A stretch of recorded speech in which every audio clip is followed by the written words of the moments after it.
আসসালামু আলাইকুম সবাইকে। ছবিতে খাবারের থালাটা কিভাবে রেডি করলাম চলুন দেখে আসি। আমি আজকে পাইনাপেল রাইস তৈরি করব। যদিও বা আমি প্রফেশনাল না, তারপরেও চেষ্টা করব। আমি একটা আনারস নিয়েছিলাম একটু বাঁকা করে কেটে, আর সাথে নিয়েছিলাম পেঁয়াজ কুচি, 1 কাপ মুরগির মাংস, চিকন করে কেটে নেওয়া আনারস আর 5টা কাঁচামরিচ, 1 টেবিল চামচ রসুন, 1 টেবিল চামচ আদা, 1 টেবিল চামচ জিরার গুঁড়া, আর 4টা এলাচ, আর পরিমাণ মতো লবণ। আর আমার ভিডিওতে তো দেখতে পাচ্ছেন আমি কিভাবে তৈরি করলাম। হাড় ছাড়া মুরগির মাংস আমার ভেজে নেওয়া মশলার ভিতরে দিয়ে দিব।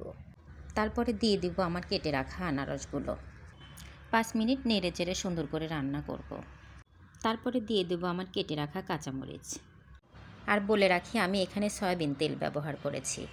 আপনারা চাইলে অন্যান্য তেল ব্যবহার করতে পারেন, সমস্যা নেই। আর দিয়েছিলাম 1 টেবিল চামচ টমেটো সস আর 1 টেবিল চামচ সয়া সস।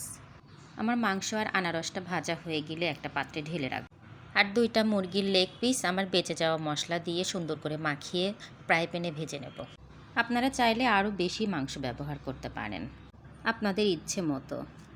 ফ্রাই প্যানে তেলটা গরম হয়ে আসলে মুরগির 2টা লেগ পিস একে একে দিয়ে দিব। একটু কড়া করে এপিট ওপিট করে ভেজে নেব। ভাজা হয়ে গেলে পাত্রে উঠিয়ে নিব। এখন আমি একটা পাত্রে পরিমাণ মতো পানি দিব। পানিতে কয়েকটা তেজপাতা, কয়েকটা এলাচ দিয়ে দিব। ঢাকনা দিয়ে ঢেকে দিব। পানি গরম হয়ে আসার ফাঁকে আমি আমার অন্য কাজটা সেরে নেই। আমি পাইনাপেল রাইস তৈরিতে ব্যবহার করেছি 2 কাপ চিনি গুঁড়া চাউল। আপনারা চাইলে বাসমতি চাউল দিয়েও করতে পারেন কিংবা অন্যান্য চাউল দিয়েও করতে পারেন। আমার চাল ধোয়া শেষ আর পানিও গরম হয়ে আসছে। এখন আমি ধুয়ে রাখা চালগুলো পাত্রে দিয়ে দিব।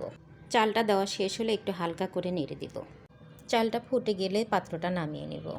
চুলায় একটা ফ্রাই প্যান দিয়ে দিব। স্বাদ বাড়াতে কিছু বাদাম ভেজে নেব। বাদাম ভাজাটা শেষ হয়ে গেলে ফ্রাই প্যানে 2 টেবিল চামচ ঘি দিয়ে দিব। ঘির মধ্যে দিয়ে দিলাম পেঁয়াজ কুচি। পেঁয়াজটা বাদামি রং হয়ে আসলে এতে দিয়ে দেব সামান্য তাজা জিরা। এখন আমি দিয়ে দিব চিনি গুঁড়া চাউলের ফুটিয়ে রাখা ভাত।